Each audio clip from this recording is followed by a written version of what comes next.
Hello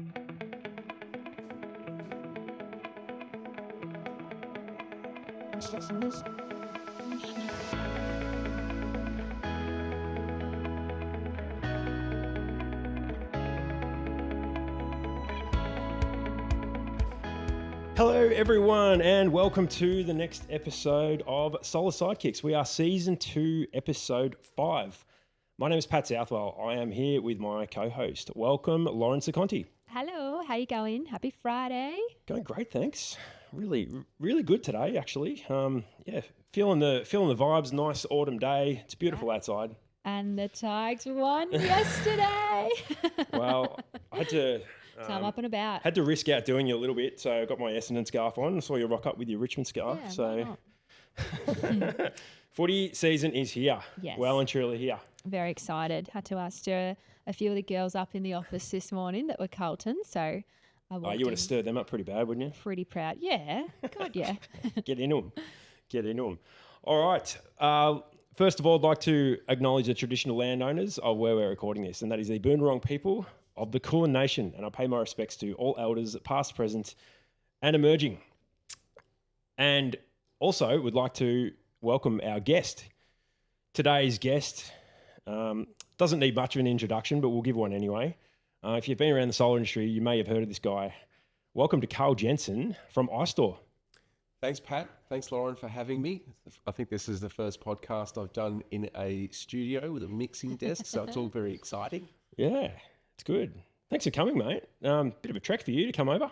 And short notice. Short well. notice, yeah. So Appreciate that. Yeah. Look, not too bad versus Sydney last weekend for the all-electric show. That was a much longer trip to turn up. For sure. I wouldn't mind hearing a little bit about that. We've got a lot to go through with you. You've been in the industry for a while, so we're going to go through some stuff. Mate, I reckon, I don't know, I've got a feeling this episode's going to have a little bit of controversy. I don't know why. What do you reckon? No, we're going to keep it? Thick skin, people can say what they like. My background's pretty straightforward. I started out in the solar industry about 16 years ago. Yep, it's about the same as me. Yeah, so I was part of the original Energy Matters crew. You're part of that crew. Yeah. I missed the boat on that. I missed the boat. Long and Costa. And fortunately, we had a great grounding in the industry. The people that we worked for were really smart, and they were able to mould us into the people that we are today.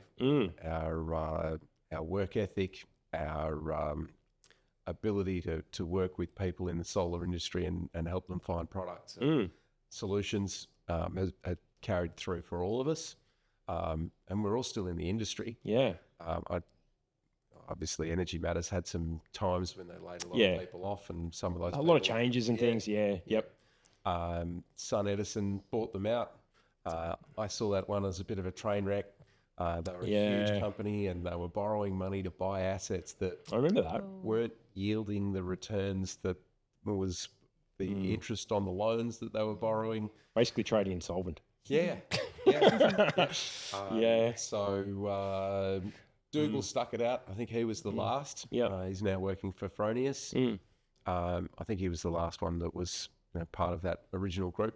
But we all moved on to bigger and brighter things. I moved from there to Solargain. I started their wholesale business, Solargain Wholesale. That one grew really quickly. We had an existing account with Fronius. Funniest story I think I've got there was with boss Dom. He's outside pumping cigarettes in like they were going out of fashion. And I said, what's the problem, mate? Something bugging you? And he says, you and Kai just ordered $50 million worth of stock from Fronius. And I said, don't worry about it, mate. It's over a period of time. We can't get it instantly. We've got to sell it. We've got the orders for it. It's just, this is what we have to do. This is what it looks like these days. But in the peak before Fronius got lots of extra distributors, we were turning over a 40-foot container of Fronius inverters every 2.2 days at $500 million a pop. That's insane, isn't it? That is cool. A lot of stock. A lot of gear. What year was that? When was that? Like 20? That would have been 17, 16? 6 years 6 years ago. ago. Yeah, okay. 6 years ago. When things were really starting to 7 take years off. ago. Yeah. Wow. All right. Well, Karl, we're going to get into that. I'm just going to cut you short for a second because what we're going to do a little bit differently today. We spoke a little bit about, at the end of last week's episode, we spoke about tropical cyclone Alfred that was hitting the southeast coast of Queensland and the Northern Rivers region of New South Wales. So we were wondering what was happening up there on the ground. Turns out there's been a bit of it's probably some areas have not been hit quite as hard, and other areas looks like a lot of storms and flooding and those sort of things.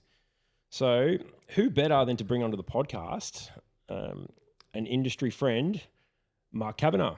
So, I'm just going to give him a buzz now while we are chatting, and he's just going to join this conversation. And I'm going to ask Mark a little bit about how things have been in this last week or so, in the aftermath of Tropical Cyclone Alfred. As long as he picks up. Yeah. Hey, Mark, how you going? Good, mate. Welcome to the podcast again. And you have Karl, Jensen, and Lawrence Aconti. Hello. Hey, Karl. Hey, Lauren. How are Mark, you? good to hear from you. Good stuff. Yes. Good on you, Mark. How are you, Mark? Like, you've had a pretty, well, it's been a pretty big week up in southeast Queensland.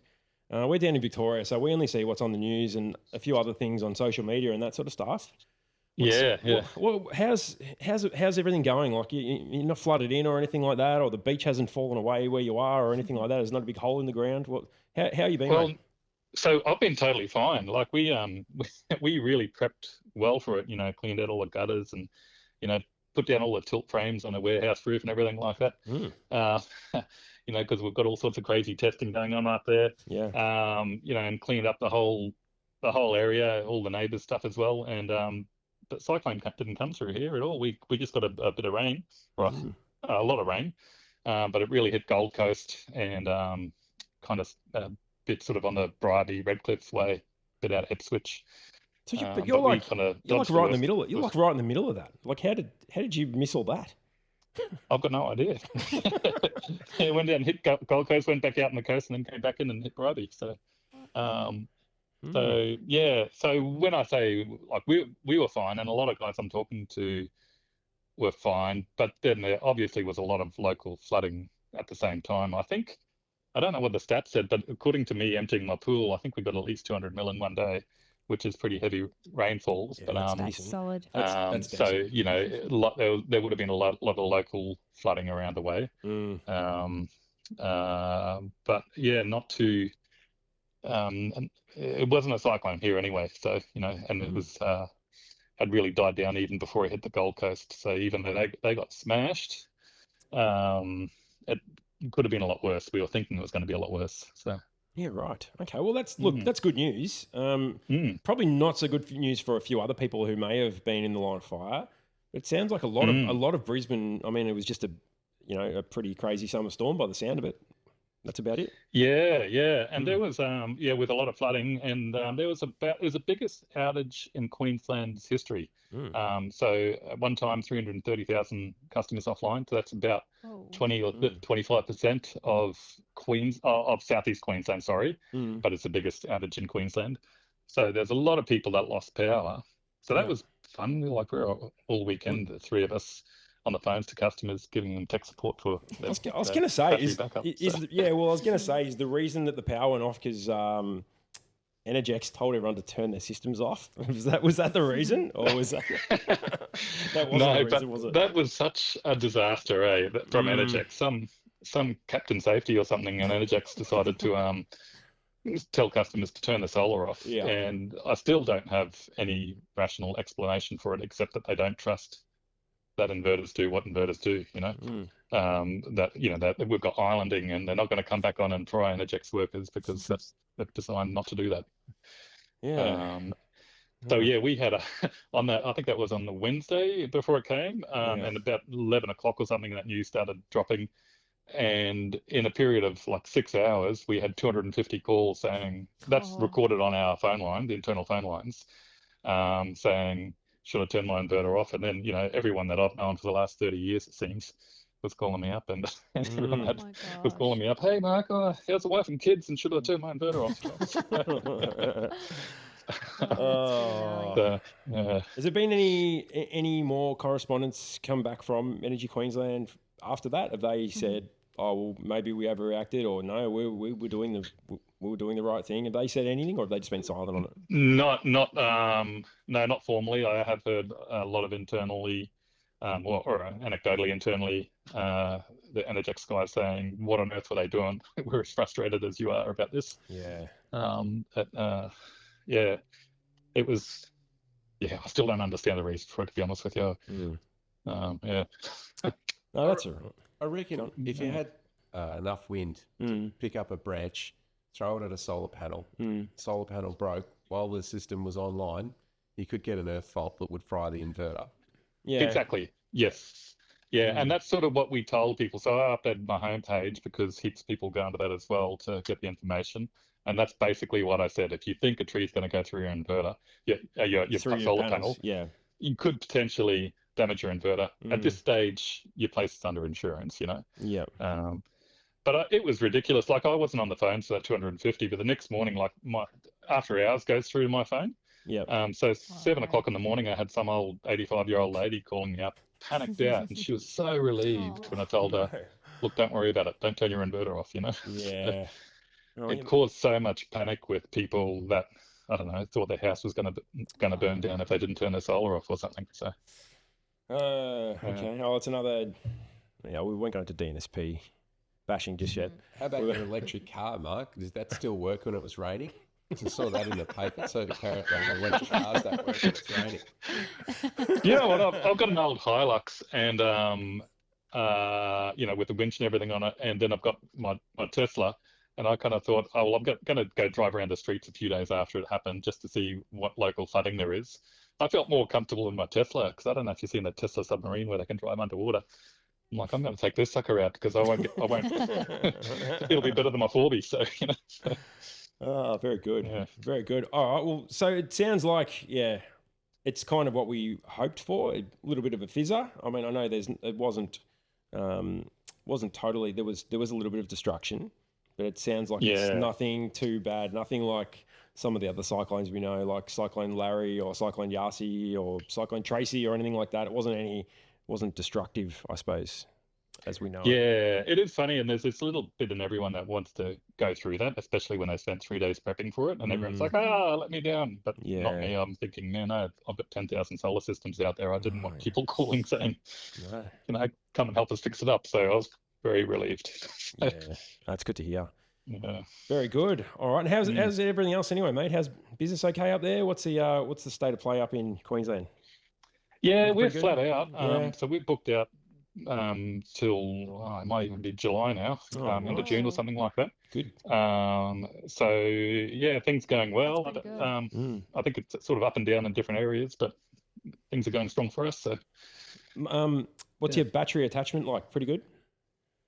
It is since the weekend. Yeah. Yeah. But no, we've never been real big on batteries. So we did those numbers, and we actually called around 120 of our BYD customers because there was a nice firmware update on it that helped them out. Nice. With kind of like the storm mode on Tesla, something similar to that. Yeah. So we've only maybe done 150. So but it certainly is picking up for us. Someone that for a company that hasn't pushed it, we're getting a lot more customers that just want it. And the reality is, I think finally it makes financial sense when you can go on a BPP. So I think we've reached it. So yeah. Good stuff. All right, no worries. Well, thanks for joining us, Mark. I might leave you there.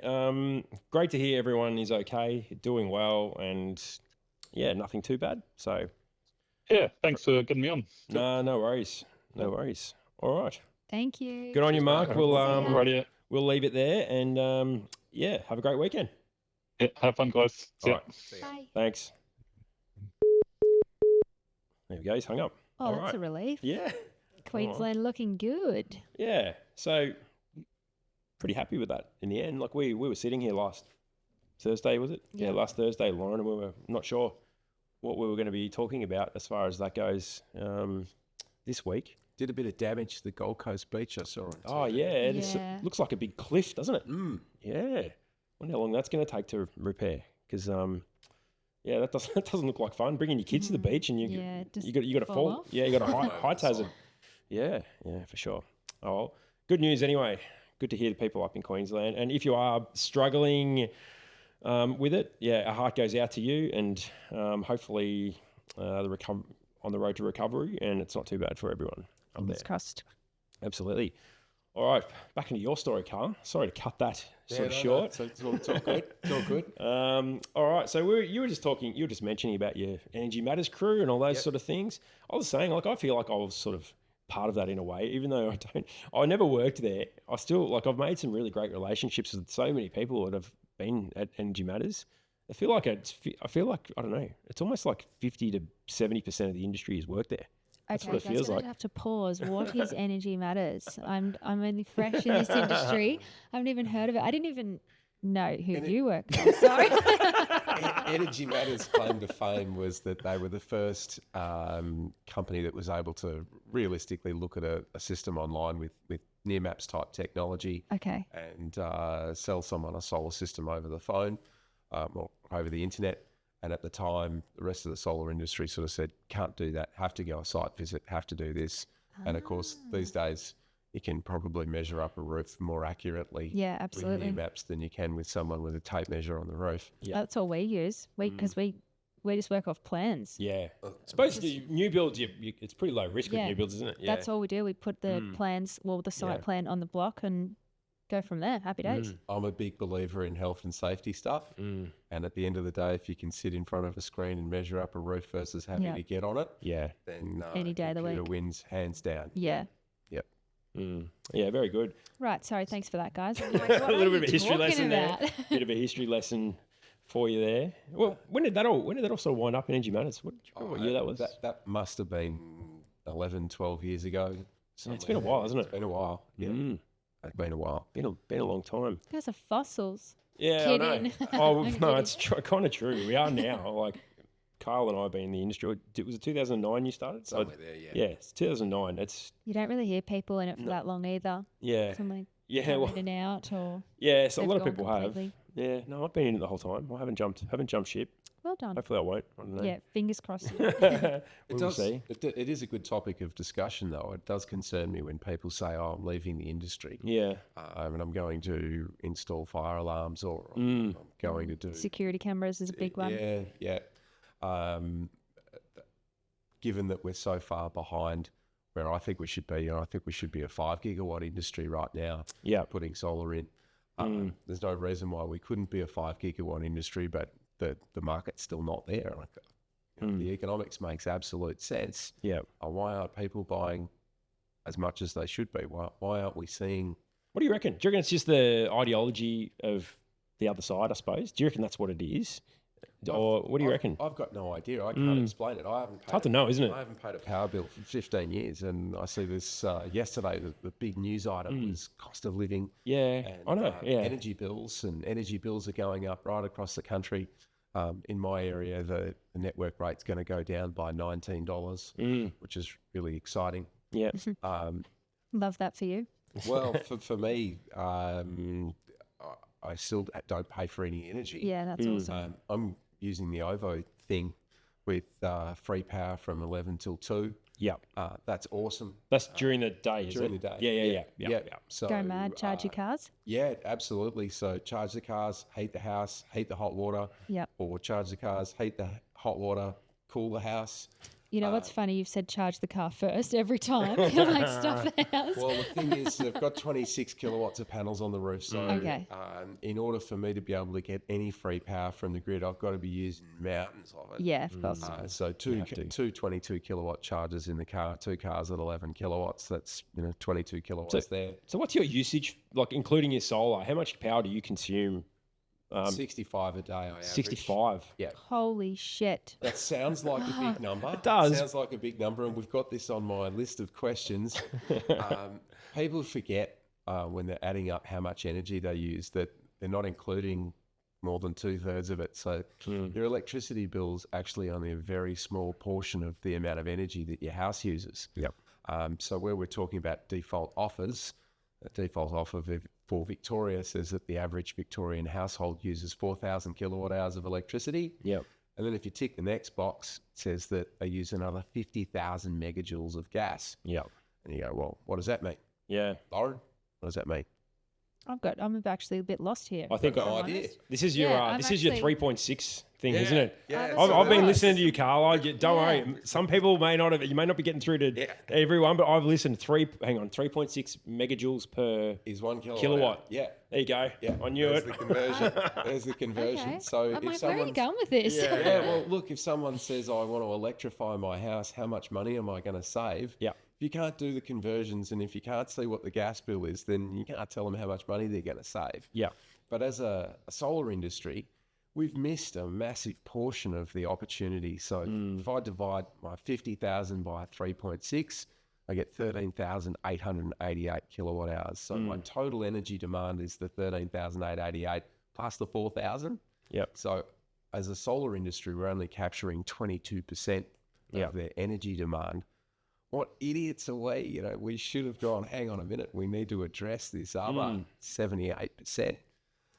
So out of that 50,000 megajoules, we only heat our houses for 6 months of the year in winter. Yeah. Makes sense. Heating water in summertime, I've only got to heat the water from 20 to 40 to have a Yeah, comfortable shower. So it's only 20 degrees. Yeah. Not as much power. Yeah. Not as much energy. In winter, though, I've got to heat it from 10 to 45. So I've got to put nearly double the amount. Yeah. Well, in Victoria, you do. Yep. Eek. Everywhere you cold do. over The there. rain falls out of the sky. Yeah. So doesn't it come out of the tap at about 25 in Darwin? Is that right? Is that right? Darwin's a special Darwin's case. different. Okay. Darwin's a special different. case. Fair enough. Yeah. Yeah. Northern Queensland, Northern Yeah. Australia, yeah, that's a different case. When you turn on the cold tap, hot water comes out. Yeah. That's right. Exactly. Run it through the fridge before you can drink it. Yeah. But yeah, twice as much energy. So out of our 50,000 megajoules, we've got 43,000 of those that are happening in 180 days of winter. Yeah. And if I math that out backwards, that's 66 kilowatt hours a day of energy that goes into someone's house down a pipe. Yeah. And as a solar industry, we haven't addressed that. So we've gone out there and originally we sort of sold systems that would meet someone's energy demand Yeah. during the That's day. that's certainly the way it used to be done. Yeah. Yeah. So we sold a 3 kilowatt system and someone said, hey, you know what? Solar panels are pretty cheap. We should sell a solar system to meet their entire daily demand. So we started selling sort of 6.6s and that's okay. But if we add all of the demand to heat their house with a reverse cycle aircon, Yep. significantly less than what we were doing with gas, they need about 4 or 5 times less energy. But now I've got 11 kilowatt hours a day, add another 16 kilowatt hours a day in winter at least. And then I chuck their electric car in there as well. Electric cars use about 20 kilowatt hours per 100 Ks. Yep. Everybody that I know that's bought an electric car drives it heaps more than their petrol car. Average family has 2 cars. When they get an electric car, everybody wants to drive that one because it's cheaper, it's more fun. So instead of doing an average number of kilometres, it ends up doing twice the average number of kilometres. And that's a great thing. But it means that my energy demand for your household has gone up by a factor of 4 or 5.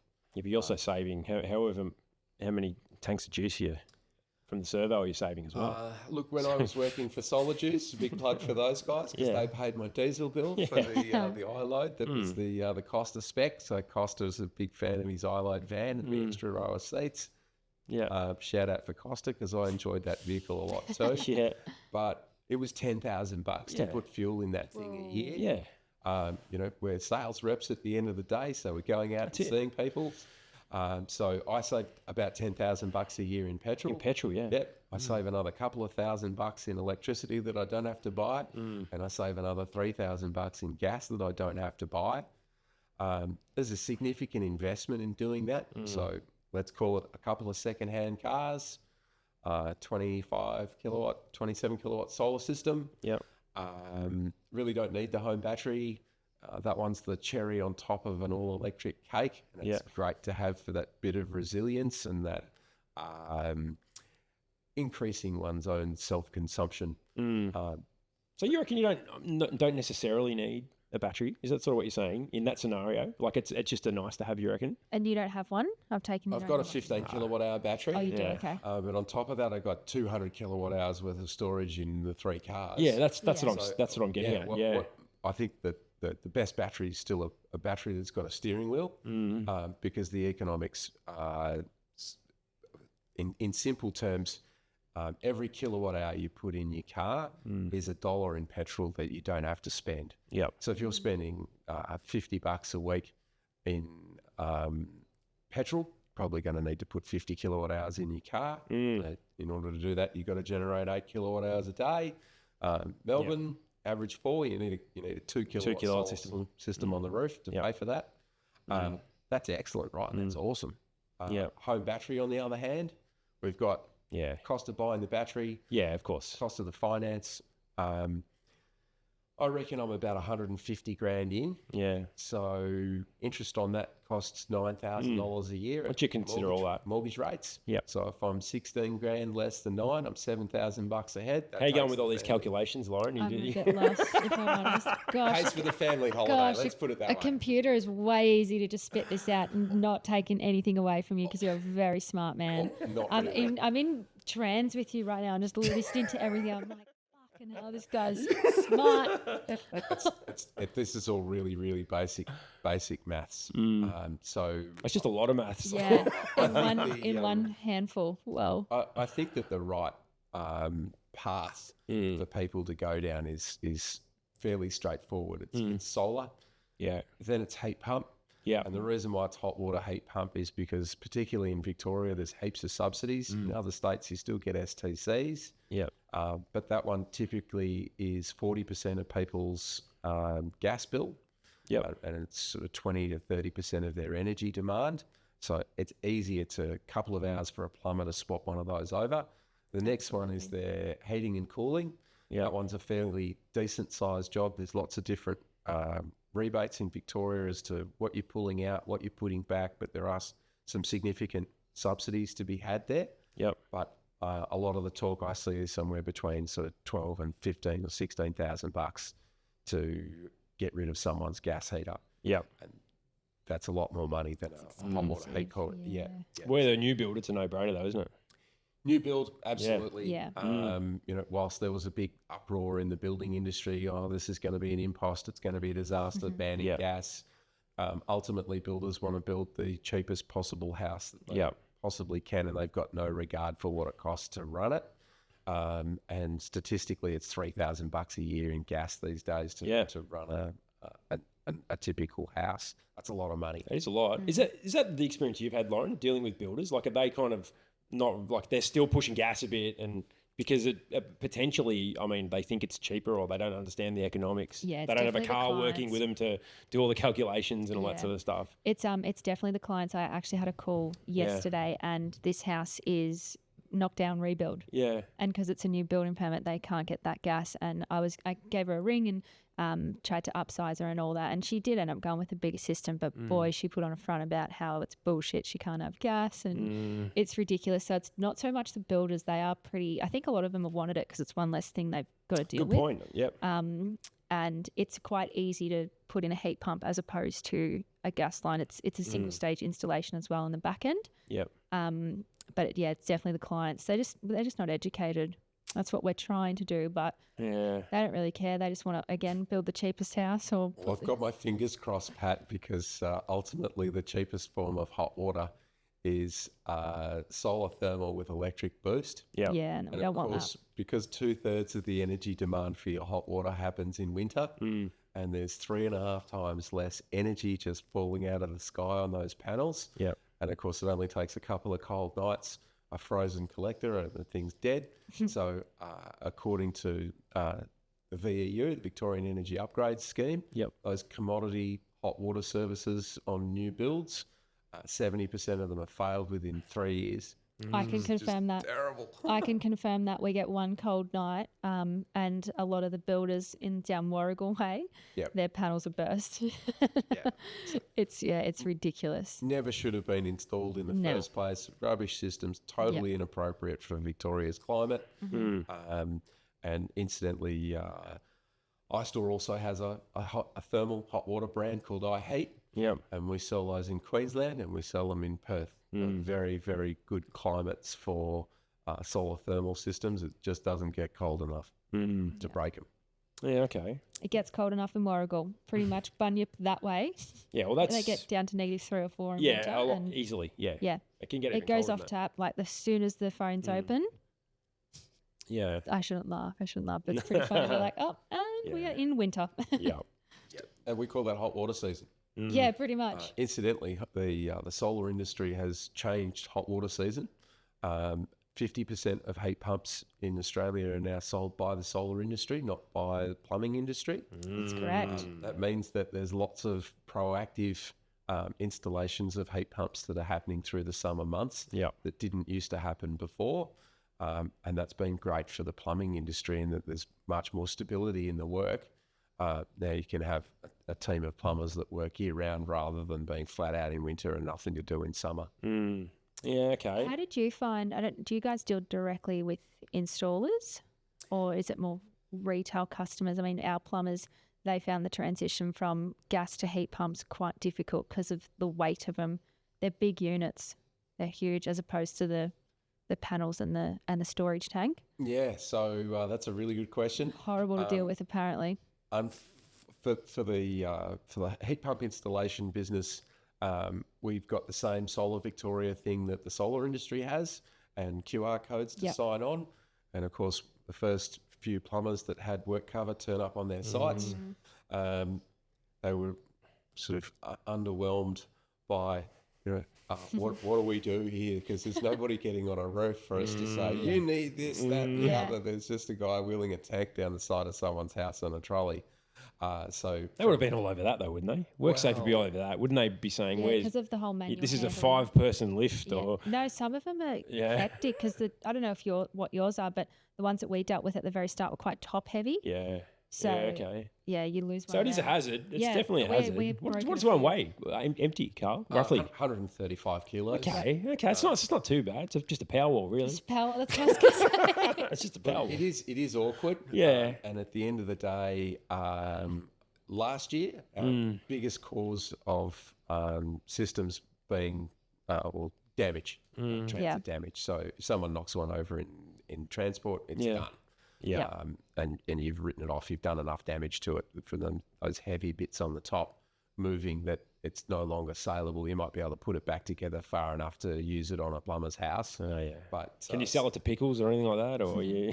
Well, we fixed it. Yeah, okay. So ultimately, these days, the box is really well marked as to how to strap it to the truck. We can lay it down for transport. Oh, that's great. And being able to lay it down means that if it's in a trailer, I can lay it down in the trailer and then I can slide it out, stand it back up again. Yep. Whereas if you couldn't lay it down, and refrigerators, they tell you to leave them sit for a day or half a day or whatever before you turn them back on if you've tilted them over a certain angle. Yep. So to have built a heat pump that you can lay down flat. And It's huge. yeah, it makes lives a lot easier. So I've met plenty of plumbers now that have just got a single axle trailer with a small cage on it. Yep. They can put 4 heat pumps in that. Yeah, okay. They can That's lean them pretty over, good. they can get them out and stand them up on their own without any extra help. And then just a decent trolley helps them wheel it down the side of their house. Okay. In WA, Istore actually has a little thing like a dingo, which can grab the tank and drive it down the side of Oh someone's my house. gosh, this was my next question. Yeah, very Someone cool. hit me up, and this is our problem being in the new builder market. There's no paving done when we're delivering these heat pumps, and it is a nightmare. It's honestly like going 4x4 in, because where we're delivering it down the side of the house, there's no concrete. It's just all water. So I will be hitting you up because this is our solution. This is our Where'd you biggest get it? problem. Where's it from? Good question. I think we might have actually had it made. But that said, my advice to people building new houses is to have a utilities area somewhere is really a great idea. So that's a concrete pad that's down one side of the house where the air conditioners sit, Yep. where the solar inverter and battery sits, Yeah, where absolutely. the heat pump sits, where the solar inverter, That's great though, and that's all tied into it. But getting that from the footpath or from the driveway down to that little section, because most people will have it behind the gate as well. So it can be quite difficult. So I'm definitely going to hit you up off air and see what this trolley looks like. It's been our biggest problem. We've damaged quite a few in transport because they are quite awkward and heavy, and you'd rather lose a heat pump than injure an employee. So Yeah. Look, and let's face it, customers are very fussy when it comes to new houses. what? What makes you say that? So much as a skid mark from your shoe. Oh, I must Oh my gosh, this was the funniest thing ever. Now that we just said heat pumps, we accidentally got a batch delivered that didn't have plugs on them, so we had to plug them ourselves. So we just got our Sparky to do it, and the box had been taken off and then put back on, and he's gone to cut where he thought the plug was, and he's just got the Stanley knife straight down the heat pump. And it got to side, and just had this huge scratch on it because he just plugs it in whilst it's in the box, and then they've lifted it up and there's this huge scratch. Not like you can just turn it around put it against the wall. No, can't do that. It's pretty funny. We replaced it, we've touched it up, and it does look fine. So but you're putting plugs on heat pumps? Yeah, it was just a batch that wasn't meant to get delivered to us, but we needed some 220s like really urgently. Yeah. And they didn't have any plugs on them. Yeah. So if a heat pump comes from a manufacturer and it doesn't have a plug on it, I would say that it's not a good sign. Well, it probably doesn't have CTIC or SAA certification to have a plug on it. It should be hardwired on its own circuit with its own RCBO. Yeah. Something that comes with a plug from the factory. In order to bring stuff into Australia that has a plug on it, an Australian plug, it has to go through those testing processes before you're allowed to sell it. Yeah. I think, Pat, you're the man to ask for this one, an actual answer from an inspector. No, I can't guarantee I'm going to know this, but anyway. Can I fit a plug onto an extension lead? I can buy one at Bunnings. Can you do it? Yeah. I don't actually know. I'm not actually sure, to be honest. I don't know. It's good enough for me. Yeah. Well, Is it I safe mean, no, I'm not. Well, I suppose it is electrical work, isn't it? And it will be energised, but it's not fixed wiring either. It's not fixed wiring. We often get this question from plumbers. Yeah. Can I do maintenance on the heat pump? I think it's a bit like a TV. If I unplug it from the wall, is it still a TV? Can I train someone to fix that that's not an electrician? Because it's a totally different set of skills. Yeah. So if it's not plugged into the wall at the time, can I change a capacitor? The guy at the pool pump shop can change a capacitor. He's not an electrician. What does usually go wrong with a heat pump? We actually haven't had any. So like, what can go wrong with them? They're very reliable. So ultimately, Istore's got about 50 failures that are in the category of not economic to repair. Okay. Out of 45,000 heat pumps that we've sold. So really that good. number's amazingly awesome. That's good. Versus solar inverters, which seem to be. So is that like out of that, how many 50 was it? 50. Is that are they ones that you've worked out are not install error, that they're like a product failure? Failure. Yeah, okay. Just Just doesn't start up. We've never had a DOA, so they tested Never. in the factory. Oh, that's good. Okay. That's good. iStore's been out there in the market for 10 years. So, Yeah. Ultimately, the first 3 years it takes to sell 1,000. And here we are these days, we sell 1,000 of them a month. Yeah. So it has enabled us to get some experience with what does go wrong. We had a circuit board problem, 10 amp relay to drive a 900 watt electric motor. Seems perfectly reasonable. 10 amp relay, 2,400 watts. Seems right. Yep. Yep. Except an induction motor takes 5 times its running current to start. So all of a sudden you weld the contacts in the relay together. Doesn't turn itself off. Yeah. Can't really replace the relay. Going to have the same problem again. Needs a new board. Fortunately, if it took you 3 years to get the first 1,000 out there and it took 5 years for those failures to actually present, then it was pretty easy to do those repairs. And it does worry me. We see a lot of new manufacturers into the market in Australia, and ultimately, if they had a similar failure, 10 years ago, there wasn't $2,500 worth of subsidies to put in a heat pump. So the run rate was hard to get. If you come into the Victorian market now, you could feasibly sell several thousand heat pumps in a year and then not realise that you've got a problem for 2 or 3 years. Yeah, so have 20,000 so heat are pumps they? to go and fix. Can you? Yeah, and then okay, that's interesting. So what happens then? Like, let's say they're gone, right? They're shot, can't be saved. Yeah. Can you get the subsidy again? Can't get Solar Victoria again. Can't get VEU again. So what's that? So that all of a sudden, let's say, for instance, the heat pump company goes broke.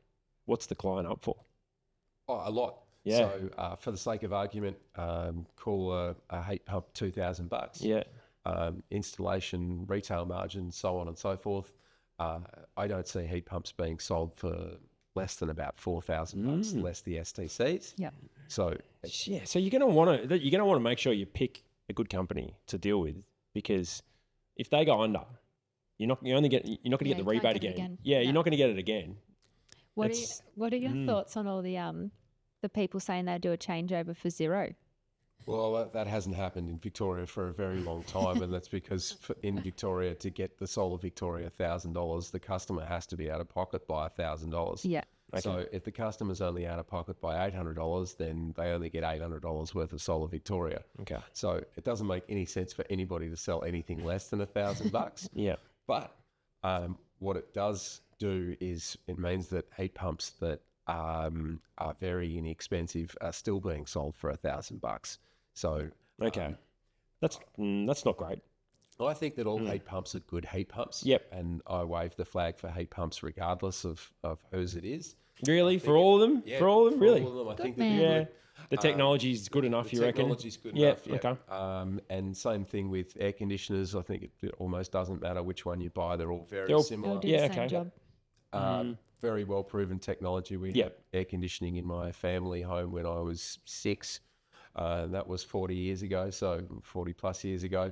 I think it is important to get the right size though. So a small heat pump, it's got 2 kilowatts of heating power. Yep. In Victoria, that's really only suitable for 2 people. Yep. And it can reheat 2 people's worth of water in less than 4 hours. Yeah, so anything bigger than that, it's probably working a bit hard, is it? Yeah. So next size up is 2.7 Yeah. kilowatts of heating power. That makes up the rebate chaser specials. Yeah, So okay. they're almost all. That's the 2.7. sweet spot, is it? I don't know about the sweet spot. No. I'm calling it good for 3 people. Okay. All right. And then the next size up has got 4 kilowatts of heating power. So 4 Yeah. kilowatts of heating power, you've got things like the Rinnai, the Istore, Sandins. So high powered heat pumps. That's pretty powerful when you think about that. That's a decent, like, that's a lot of amps, and that's incredible considering where they were. That's a lot of power.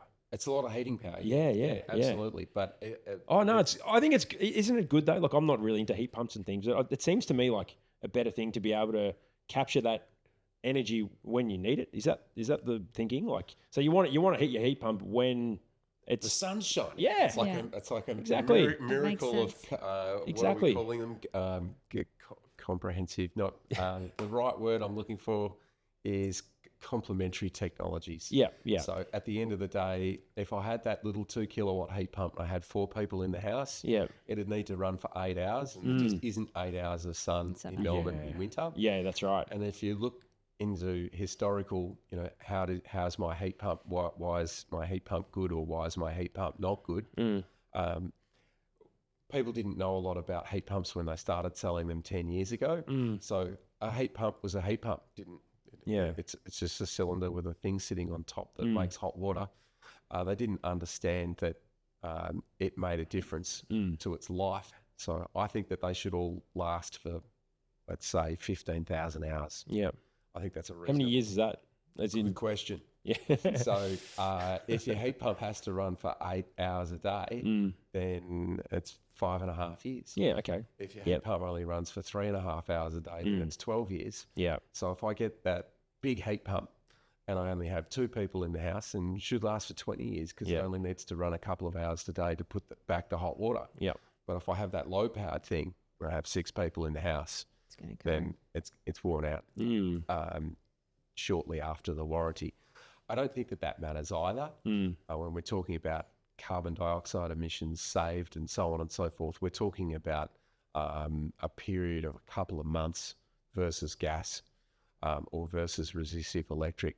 So if that thing fails in a year, it's still been a carbon winner for the planet. Yeah. And it doesn't end up in landfill. Yep. At the end of the day, there's lots of copper bits. There's lots of aluminium. Lots of good bits, stuff in there's there to lots of- reuse. Yeah, lots of good stuff. You just chuck it into the muncher, and Yep. out comes good materials for us Junkie's to dream. reuse again. Stolen. I like Get to say flogged. to people that an iStore's worth more than a small car Yeah. as scrap. Yep. And that's because it's got copper and aluminium in there to the tune of 25 kilos. And if you're wrecking a steel car body, the steel's worth basically nothing. So it might be a little bit harder to salvage those materials out of the iStore, but it's still worth more money in scrap than a car. Very good. All right, we're going to go to our first break. I want to ask you, when we come back from the break, I want to ask you why heat pumps, like why you got into heat pumps. So we'll save that for when we come back from the break, because I'm interested in that, knowing that about you. All right, ready for break? We're ready for break. Yeah, I've just taken on so much knowledge. Yeah, I know. From you. I could actually just need- listen I actually to you need for to give- hours. I actually need to give my brain a little rest. You guys should be all over this stuff. Nah, solar. I mean, inspector, solar. That's it. Heat pumps for me is like, I don't know. It's just something that's off to the side a little bit. Like it's just not my focus. I understand how important they are. Yeah. I love having these chats and learning more about them, to be honest, because it's an important part of our industry, Yeah. I believe. But I just don't know enough about them. I Most know I know about them is I've learned from listening to you. Oh, come on. No, on other podcasts and stuff. What else am I going to learn? When am I going to know about heat Istore pumps? Plus, maybe? Yeah, well, I'll tell you when we come back from the break. Yeah. All right, cool. All right, so we'll go to a break and we will be right back in just a few moments. Cool.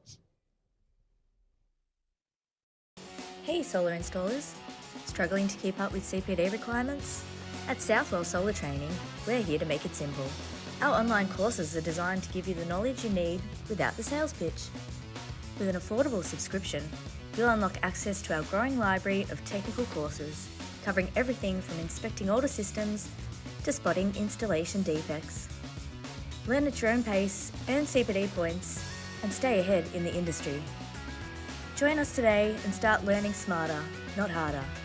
Visit www.southwellsolartraining.com.au and get your CPD the easy and affordable way. And we are back. We had a little bit of a break, kept chatting about heat pumps. I could actually talk about this all day. Very interested. Oh, well, you're the right person to be doing podcasts then, that's for sure. That's it. Good stuff. All right, Karl. So I'll ask you the question I wanted to know. Why heat pumps? Like, you're in a huge industry now. Some people don't think it's huge. I think it's pretty big. Solar, batteries, all that sort of stuff. Why did you sort of move to that heat pump side of things? What was the inspiration there? I have to say it was Saul Griffith. So Saul Griffith actually inspired me to go out and buy an EV. Yep. Ultimately, he said, if you can replace a fossil fuel cost with a bank interest cost that's less, then why wouldn't you do it? So that made a lot of sense, and I'd been umming and ahhing. And He's talking your language there, Saul, isn't he? Who is this guy again? who is this guy? Come So on. I know who he is. Saul Griffith is at least partially responsible for the Inflation Reduction Act that happened for the last presidency, Joe Biden. Him and a think tank of people put together a means of reducing inflation by reducing cost of living. Okay. And ultimately, any time I can take away something that costs you $3,000 and replace it with something that costs you $50, Yep. you're Why not? vastly better off. And of course, inflation touches everything. So if you buy 2 litres of milk at the supermarket, it has to get picked up from the farm. It needs to get refrigerated on the farm. It needs to get processed. It needs to get driven out to the supermarket and so on. So you've got oil in there everywhere along the food chain. You've even got oil in the fertilizer. So ammonium nitrate, pretty common fertilizer. It's in superphosphate. Put that on the ground. That comes from oil. So we've got all of these things that are attached. You know that, Lauren? The phosphate? You knew about that? No, I didn't either. So the reason why the globe has the number of people walking it right now is because of oil and in making ammonium nitrate. So ammonium nitrate's a fertilizer, comes from oil. Down the line, we can make that fertilizer with hydrogen, and turn it into ammonia, and then ammonia we turn it into ammonium nitrate, and we can make our fertilizer. So I think that the hydrogen industry in Australia is primarily going to be used to make fertilizer, because fertilizer is spectacularly expensive. My dad's got a small farm out in Bairnsdale, and fertilizer for that farm's $10,000 a year. So it's a big input cost. So if we can decarbonise that. But anyway, getting back to Saul. So Is he Australian? Or yes. he's Australian. He's Australian. Yeah. He's got an accent though. Yeah. Could He be spent a about- bit of time in America. But he's born in Australia? I think so. Yep. Anyway, I think his postcode's 25. He's got like electrified two something. It's two something. Is it like Wollongong or around there? It's Wollongong, isn't it? It's Wollongong. Yeah. You knew that? Yeah, because I've that one. I've followed a bit of the stuff that he's done. Yeah, So he's such an interesting guy. He's so interesting. His Sankey diagrams are awesome. I've read the book a number of times called The Big Switch. Yeah. And ultimately, it is quite difficult to put it all together for a layperson. I think he actually speaks to the book on his YouTube videos about the book as well, if not better than reading the book. So if you don't have access to the book, I'm going to write this down.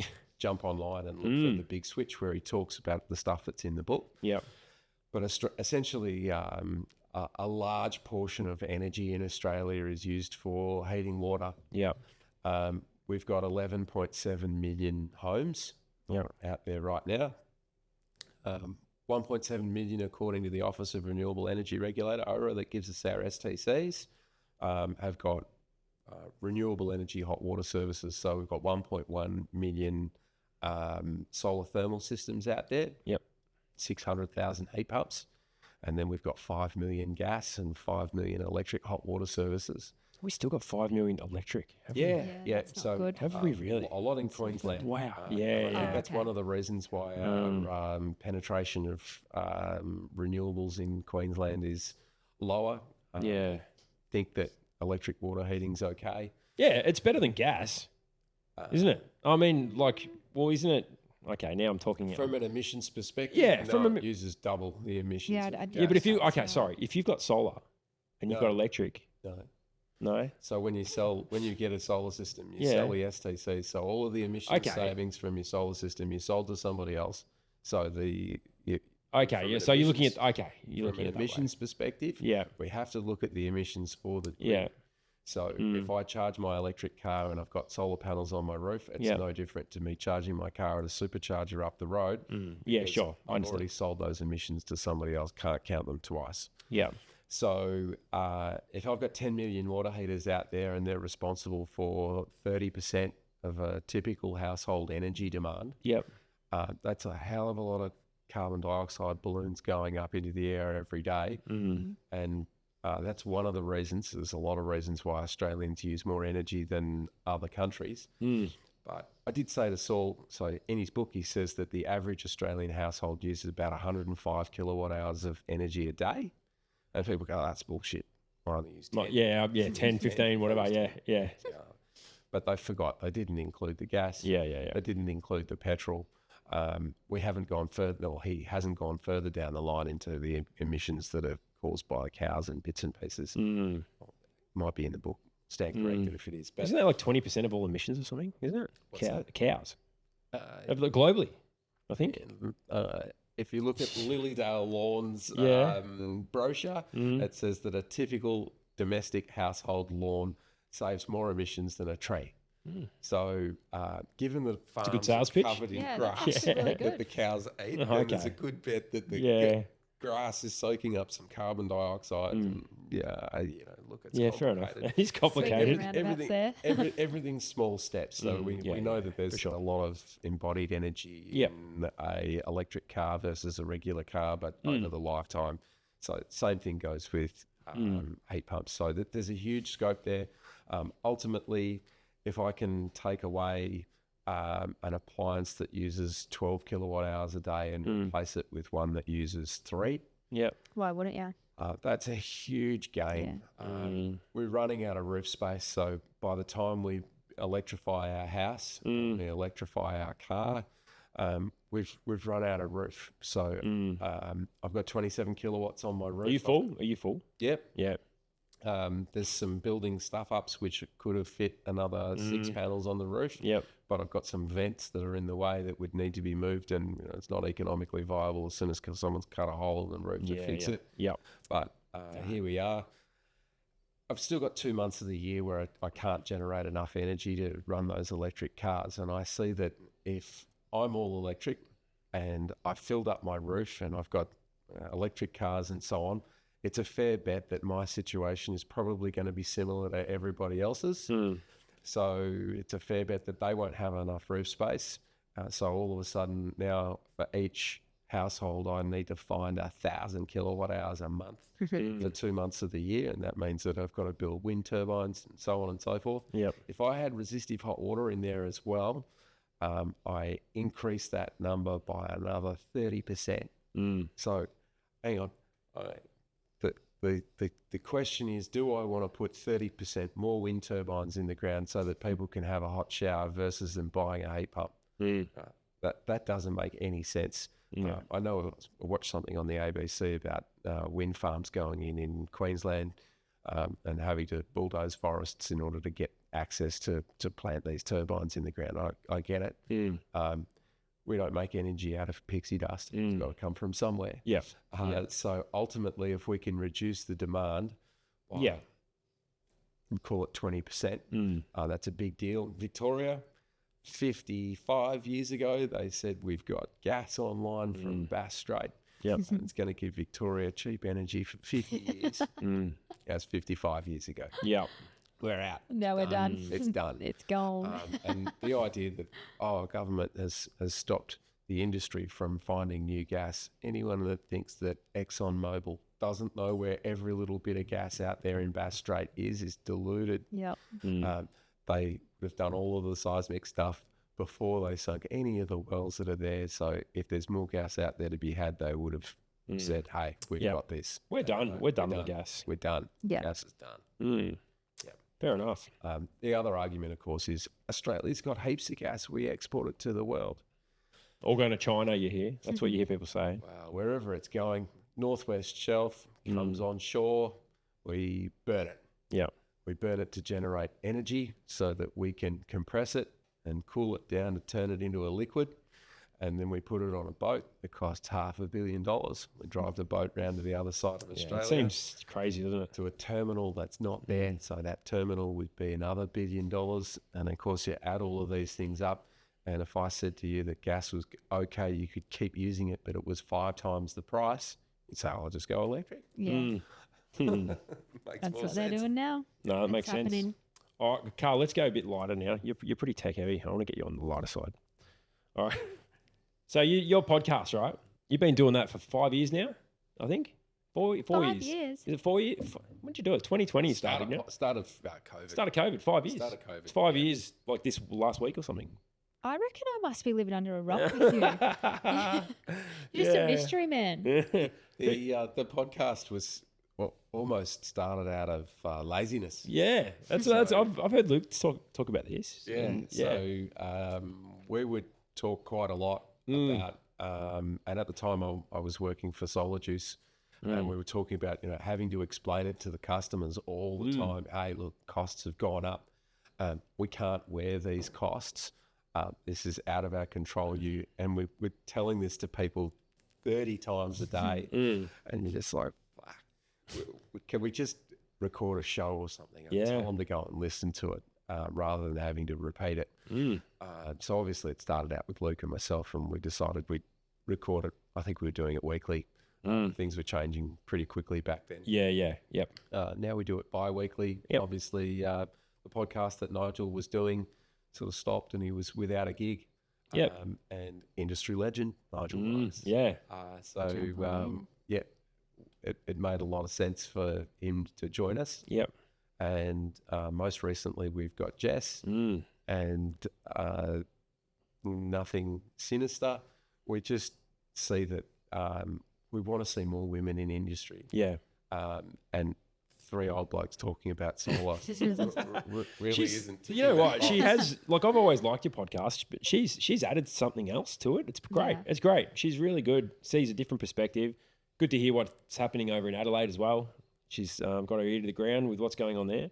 And she's been really good. I think she's been really good for you guys. Yeah, she's adding, awesome. Adding to it. Yeah. Shout out to Jess. I mean, all you guys are good, but to her especially. Probably gave me a little bit more confidence to jump on here. Oh, okay. There's other girls doing this. Yeah. No offense, fellas. No, she's good. Really, been really impressed with how she's held herself, which has been great. So, who's I know I've spoken to you about this before. Your favourite guest was Peter Leeson. Is that still the case? Yeah. Yeah. So any other like interesting or notable guests that you've sort of had that where you think, oh, I didn't know that about them, or something that's just really cool that you've sort of. Look, John Grimes is the energizer bunny of the industry. You know? Yeah. People can't see me waving my arms around. But, On YouTube they can. Yeah. It's fantastic having John Grimes on the show. Yeah. He's an absolutely inspirational character. And people don't give him the credit that he deserves for the amount of work that he puts in. Yep. So John Grimes is always a standout. You've had him a couple of times. We've I had reckon, him a haven't you? couple of times. Yeah. Warwick Johnson. Yeah. He's always Always good stuff to talk about. So at the end of the day, as you've said, I'm a numbers guy. Yeah. So, He's speaking your language. He and I speak the same language, so it's always great to have him on the podcast. I like to hear about innovative things that people are doing. Yeah. And occasionally you get that guest where you say, "Oh, wow, Joey Kassouf." Yeah, I heard that. That's a recent one, isn't it? Yeah. Joey Kassouf has been in our industry since Energy Matters days. He started out with ABB, and I think I hope Joey's listening to the podcast, but he didn't used to be very good at his public speeches. But we all drank beer afterwards and sort of patted him on the back and said, "Mate, that was terrible." But these days he's really good at it, and ultimately everybody has had to grow in the industry. These for sure. Roles that we didn't really have any experience or skills in doing anything. And someone said, "Hey, you need to go up, stand in front of 150 people and deliver this presentation." It wasn't easy. Yeah. I did one at a Smart Energy Council event a couple of years ago, and I was just hopeless. It was a dead fail. Sophie Wright was on the same group, the same panel, or it might have been. Yeah, I'm pretty sure it was the same one. She was a fail. And since then you grow into these things, right? So Hello, days, Sophie, if you're listening. I'm shitting myself about chairing a panel now. After hearing that, I'm like, awesome. yeah, but it takes some practice. You got to stuff it up, Lauren. Don't worry. Awesome. I'm just going to get drunk the night before. No, I'm joking. I'm joking. You got to stuff it up to get it right. Oh, shit. You're getting good practice on this at least. Look, Yeah, there is no way to practice for it. So you think, oh yeah, I do this all the time. I got thrown into mine when Rami wasn't able to attend. So I said, "Can you just go and give this speech?" And I'm like, "Yeah, you can do that one straight off the bat. No worries. Don't even need to write down any notes." Dead set fail. Embarrass myself, and ultimately it just takes practice, but you've got to start somewhere. And even the whole podcasting thing, it evolves over time. If you listen to the podcasts that were our very first podcast, they were probably pretty crap, and as time's gone on, they're less crap. We aren't Joe Rogan here. No, that's right. Joe Rogan's pretty good at it, and I find it quite interesting listening to our podcast week to week. It's not very often that I'll ring up the guys and say, "Hey, that was a great episode." But we had one a couple of weeks ago, and I made that phone call. I said, "Hey, that was great." Yeah. That's a good one. We got him. Yeah. So we are getting better. Yeah, for sure. No, it's great. I love it. You've got great coverage, covering so many different topics.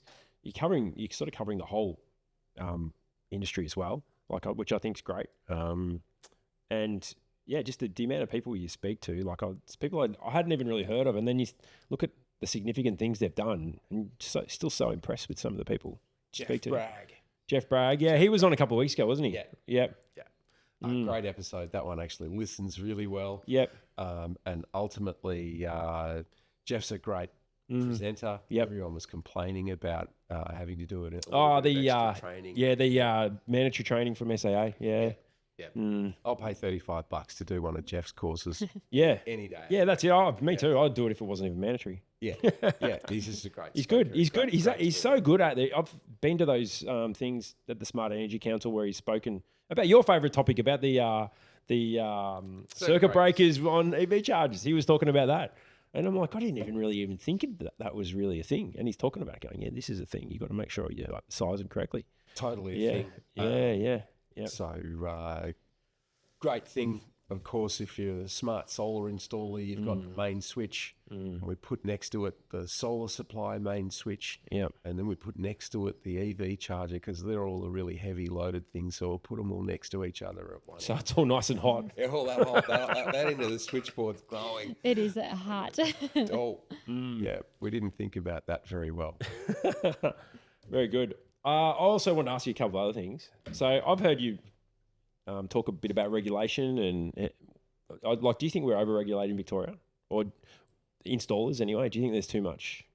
Like, should my job be like null and void as an inspector? Like, do you think we do too much, or what do you reckon?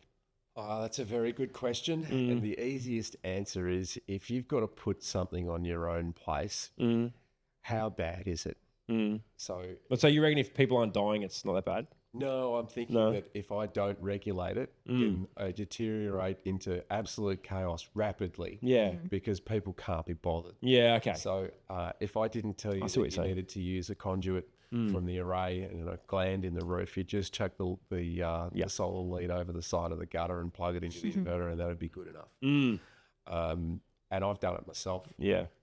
Camping panel, 12-volt thing in the garage, charging up a battery or whatever.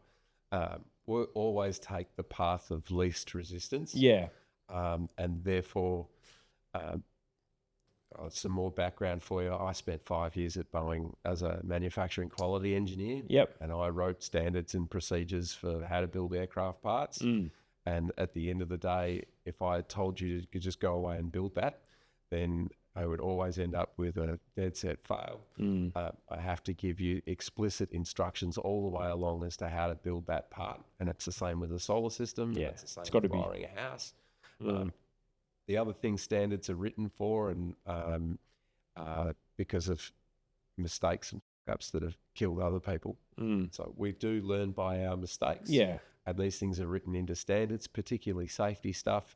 We know that if you're hanging off the side of a roof with your fingernails, that one day you're going to die. Yeah. And therefore we should probably stop you doing it. Yeah. Well, I feel like a lot of these standards they're written for the lowest common denominator.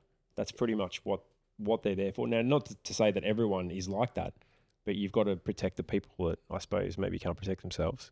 That's probably how they're written, I think.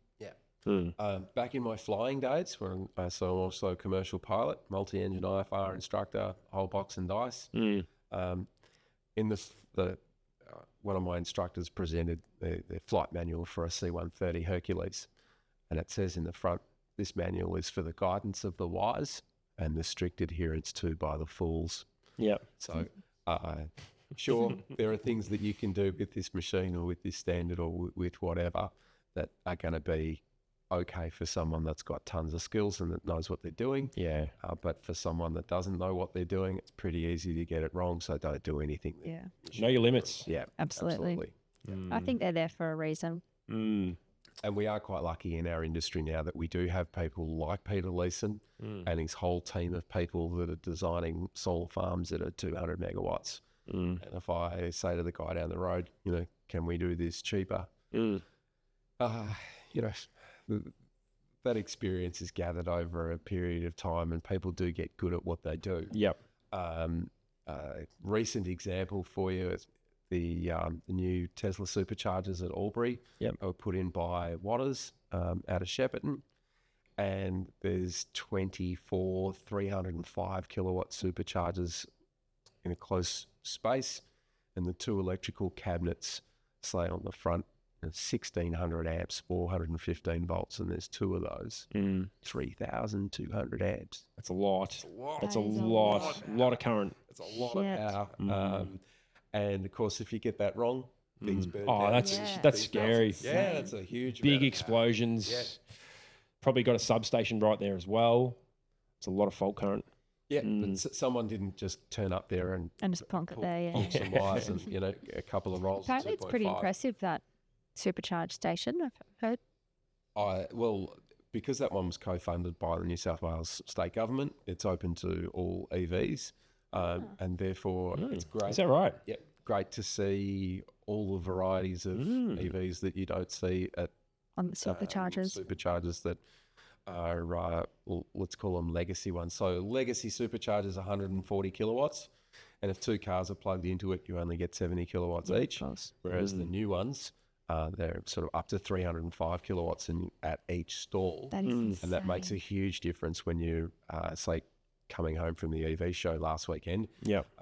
Gun the guy, there's 6 superchargers. If you roll up, there's 2 cars there. It's great. Roll up at the next one, you get your full 140 kilowatts, and you stand in the bay with your arms folded so that the next guy that turns up plugs into the other.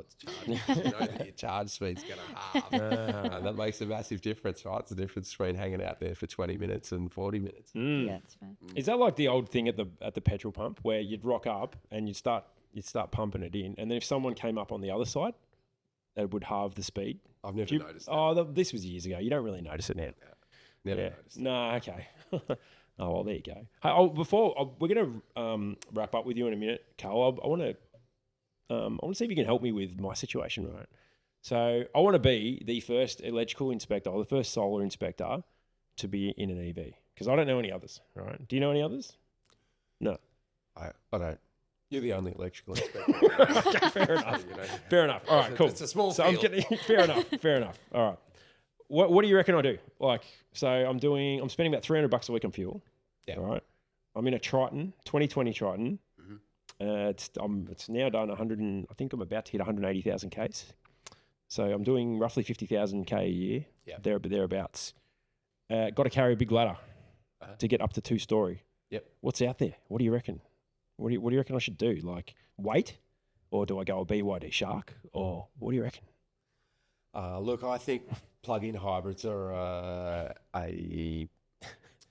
an interim step for a particular It's a stopgap, isn't it? Very particular use case, and at the end of the day, I don't want to get a hybrid, put it that way, but I know they're better than burning all that diesel. it's a lot of diesel. You're probably spending $10,000 a year on diesel, yeah. That's probably more. Well, it's $300. Well, yeah, it's over 10,000. I've spent over 300 this week. That You is get a ladder crazy. that's like folds up some more. So yeah, looking at that, I have looked at that a little bit. What about those electric trucks? Like Ozpost or someone has them. a truck? Mercedes has got an electric Vito, and apparently they struggled to sell them. Oh, Last I heard, they were just about giving. That's them Vito. away. That's like a van. A van. Van, right? Electric oh, van. no, I don't get a van. I'm looking at the moment. The latest one I'm considering is a Kia EV5. Looking at that because that looks like the roof rack on that should be, I think, good enough for an extension ladder. Drove one last week. Did ya? Yep. How did it drive? Terrible. Yeah, okay, but all right. Comparing it to your Tesla. It was actually the wife that was driving that Yeah. one. Well, and- no, really though. What was wrong with it? What was wrong with it? Like, Well, someone walked out on the road in front of her, and it would have run the person down, and in the Tesla would have okay, stopped. all right. So you're comparing it to the Tesla. What if you compare it to just a normal ICE vehicle? Like, Look, it's a really, really cheap car that happens to be electric, and at the end of the day, We're not getting that. yeah, okay. there's a lot of cars in the space of the Toyota Alphard or the Mitsubishi Delica, those sorts of Yeah. vehicles. So call it a minivan sort of thing, like a Toyota Hiace, which people have used as solar installing vans forever. Yeah. So your roof rack thing would definitely work there, and your kids could sit in the captain's chairs Yeah. watching huge screens and TVs in the back. I have a customer that bought one of those LDV MIFA 9s. Oh, Was that the Deliver 9? And Is it a deliver? Is it the same thing? I think the Deliver 9s was empty, but the MIFA was Oh, like it's got the one of those van seats. things with the Okay. crazy captain's chairs and all the bizzo. But he fun went bus. to buy an LDV ute, took the kids with him, and the kids said, "No, Dad, we need one of these." Sucked in. And he loves it. It's great. Sticks out like dog's balls. Has a 100 kilowatt hour battery, so Yep. that'll drive from. That's pretty good. Yeah. What's the range on it? Do you know? Is it Oh, it'd be 550, 600 k's. pretty good? That's a long way. That's A little bit less of the ladder probably, but not too much less. But you do that anyway. You lose in my diesel, in my Triton now. If I take the ladder off, it'll go another 100 k's or so. Yeah. Mm. Yeah. So the short answer is you probably don't need the ladder for every job. No, I don't need it for every job. This is what I'm trying to work out. Anyway, Get a trailer. I do too much stuff that's too close, like where the parking's terrible, so it's not gonna work. Yeah, I reckon one of those van things would be the go. Okay, I'm just Go gonna and keep test looking drive around. a video thing. I'll have a look at the video. And Ford's got a Van in a van. transit van, electric transit van. Yeah, okay. I haven't seen them. The Transit. All right. Look for sales at the right time of the year. So yeah. it's still a struggling part of the I know. EV Well- industry. Well, yeah, I want a twin cab ute. Ideally, I want a twin cab ute, and there's nothing out there at the moment. That's decent. Still nothing. So Whilst there's lots of criticism for the Cybertruck, I saw one in person at Yeah. the EV show in Sydney last week, and I don't think it's that big. I don't think it's any bigger than a current 4x4 Just a normal- Hilux yeah, that's yeah. got a few things or a but they're not coming to Land Cruiser. Australia, are they? Doesn't seem like it. It looks a lot like they're gonna. Are they? Is that right? Yeah, Oh, so wow. Okay. US dollars to Aussie dollars, they're probably not going to be that expensive. I know that there's quite a few solar installers that have got Dodge Rams and Chevy Silverado things, and both of those cars, they're 150 grand. Yeah, they're massive. Yep. Yeah. How much would a Cybertruck go for? Well, I think you'd get the Cyber Beast for 150 grand, and everyone needs an 850 horsepower ute. Yes. Could possibly go wrong. Oh, shit. All right, well, I think we're about to wind things up. You got any last comments or questions for Karl, Lauren, or are you? No, I feel like I've just taken in a lot of your knowledge today. I've really enjoyed talking to you and listening to you. So thank you for coming on. No problem. Sounds like I need a follow-up episode. It Yes. sounds like we need a I've couple got by the so look of many it. questions. Sounds like we need a couple. All right. Well, that's good. Well, we'll be seeing you. You'll be heading up to Sydney, won't you? Yes. Yeah. So you're doing a podcast up there, I think. Yeah, you're we're on doing the a podcast. live podcast. Live podcast. Yeah, great. Yeah. And we've got the iStore stand there. So iStore stand. Good. Yeah, lots of exciting You work in the stuff. stand? Yep, unfortunately. Sorry, I shouldn't laugh. I know how hard you guys work. Oh, look, it's It's hard work. It's hard work. The guys that, just to throw it in and finish off, the guys at AC Solar Warehouse actually worked it out. Cost of the stand, cost of the spot, Yeah. all of those sorts of stuff.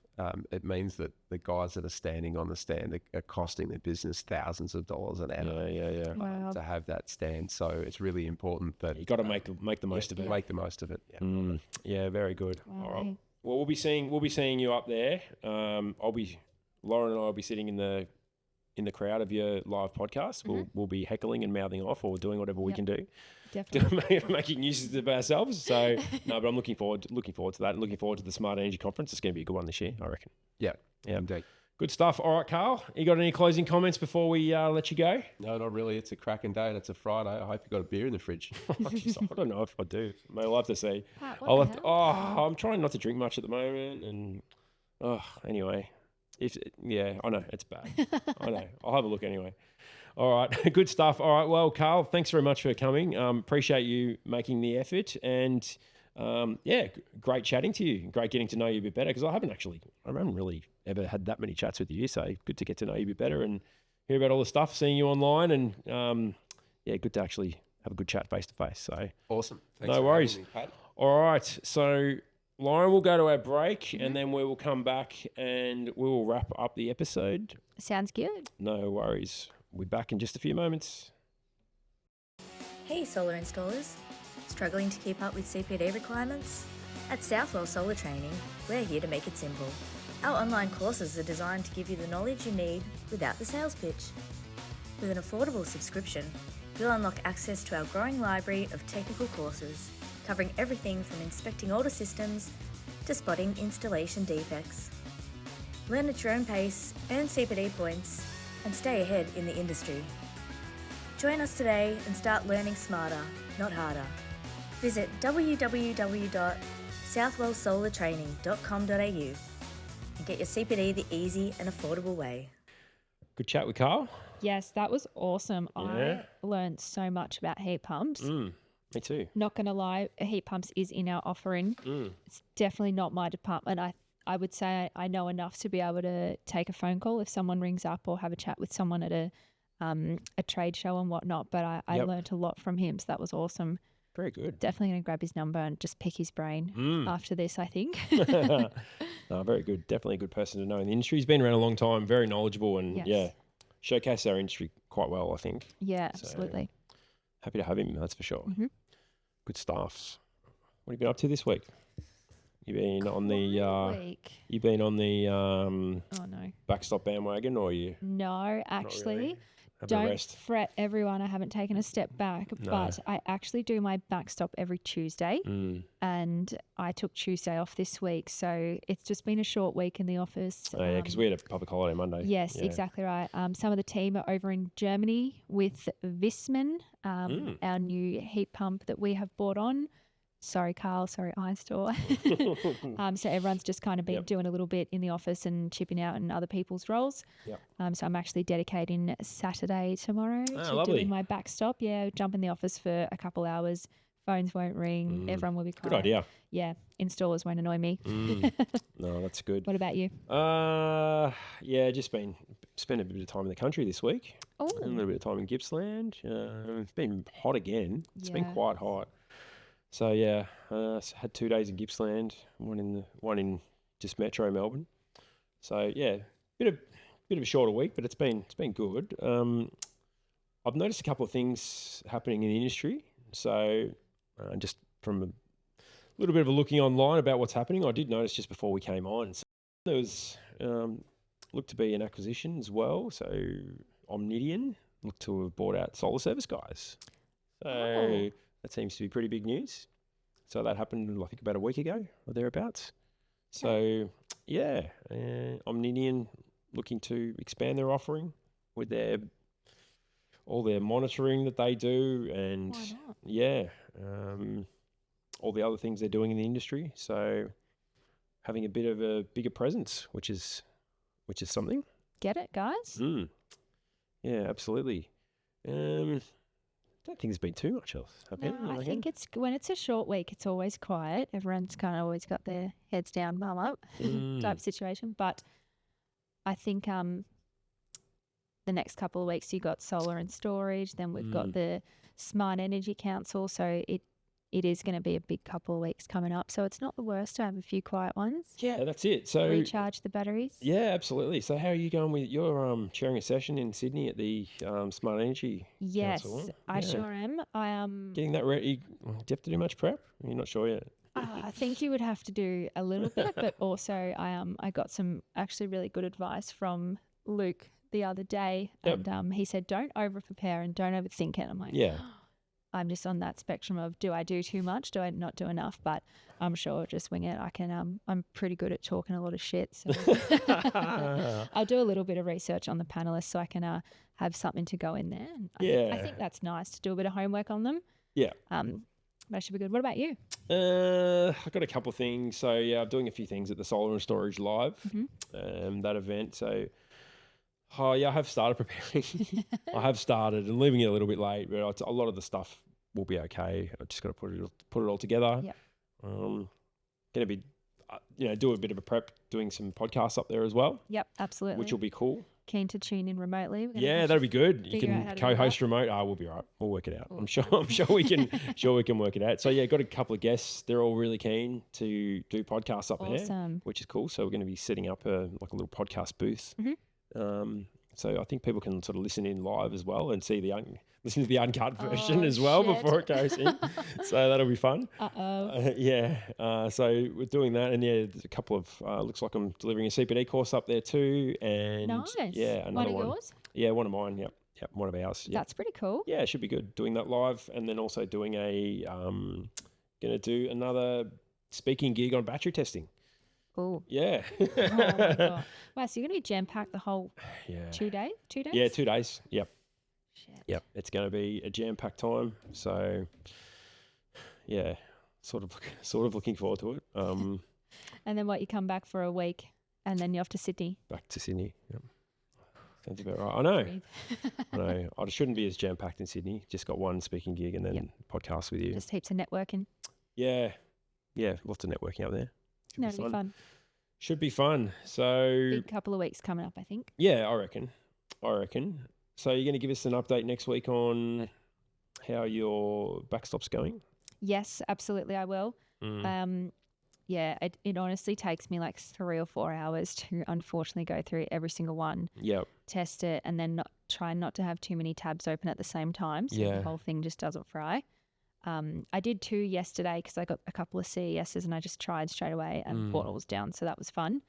So we are hopefully going to try and get one of the DNSPs on the podcast. Wouldn't that be amazing? Yes. So behind the scenes, I'm trying to work with that as well. That's great. Yeah. Do you reckon, like, we've been crapping on about this for a few episodes now. Do you reckon we're making a difference? Do you reckon it's making a difference? Like, so not just the stuff that we're talking about, there's a whole lot of other advocacy going on in the background. Matt Wilson's been pretty heavy at it. Bobby's been heavy at it. I know Nigel's still talking about it a lot.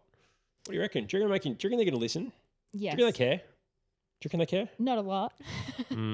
No, I'm really big on not making assumptions. No, I know. I know. But I definitely do think they are listening, and it is we're starting to make some sort of movement with it. Yep. Even for them just to reach out to us when was it, last week or the week before? We had their meeting with all 3 of them on there, or 4 of them, I should say. That was a big step for me. I'm like, whoa, okay, cool. So hopefully we were meant to have a follow-up meeting with AusNet. They were going to reach out to us and do another one of those sessions. I don't know if the other 3 people that were on have heard anything. I sure haven't had any follow-up sessions from it. Yeah. Well, the thing is, I want to hear, like, I'm actually sick of hearing about like these webinars, if you know what I mean. Like, I want to hear real people. Yeah, and also let us set the agenda with them and get them to answer the questions that we want answered. Absolutely. And not just give us a whole lot of corporate spin, which I feel like that's what it's been. Yeah. It's been like just corporate spin where they're just, I don't know, whether you call it damage control or whatever, they're not telling us the information that we need to hear. Yeah. And we want to ask the questions that we need to know the answers to and them to tell us the truth in what that is. Like, I feel like that's not an unreasonable request. No. And a lot of the webinars, they have been great, don't get me wrong. They have been updating people on things they've done and changes and that's good. What's been happening. But it's just about their processes. Yeah. It's what they're doing. It's not what is actually happening on the ground. Yeah. That's right. This is what I'm saying. Yeah. These are the things that we like that are going to affect the installation companies, the retail companies, the ones doing this grid connection paperwork. We want to know what's going to how's their life going to be made easier day to day. The issues that they've got, like, where's the answer to all of that? That's all I want to know, because there's we could work out a list of questions a mile long. Yeah. Like, I want them to front up. I really do. I want them to front up and say, this, either we didn't realize this was happening or we've stuffed up or whatever. Just give us something. Yeah. Please. It would also be interesting to get them to break down their numbers and some of the figures that they are getting. Yeah. Because I do think some of the figures that are being presented on the webinar are pox. Really? Like, that is not absolutely no reflection of what is happening. Surely not. See, that's disappointing if that's the case. Well, I don't know. Hopefully that's not intentional.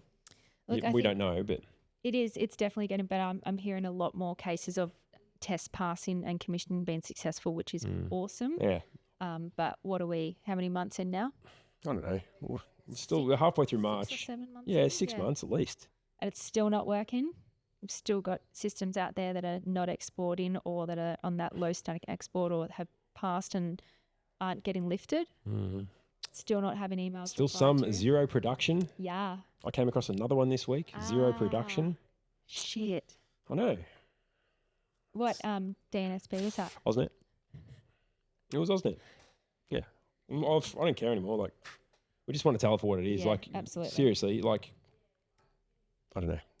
Come clean. Come and tell it. Come talk to us. Yeah, absolutely. Might ask you some questions that are a little bit uncomfortable. I'm not going to rip your head off though. We just want to know what's going on. No, I think, and they also would have their corporate responsibility and protocols they would have to follow as well. But Yeah, it would be I good know. to just have a chat.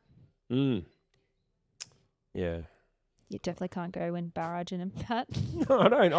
I don't want to go in all guns blazing, but I do want to ask some hard questions. Yeah, of course. And know like what's happening, and not just because it feels like they're either hiding something or I don't know. Like it's probably not. They're probably not hiding anything. I don't know. Yeah. That you're left to make assumptions when you Yeah. don't have You the start information. thinking. Yeah. Like maybe they could. It would help dispel what everyone's thinking, because most people are not thinking about it in a positive light as far as the DNSP is concerned. So No, absolutely not.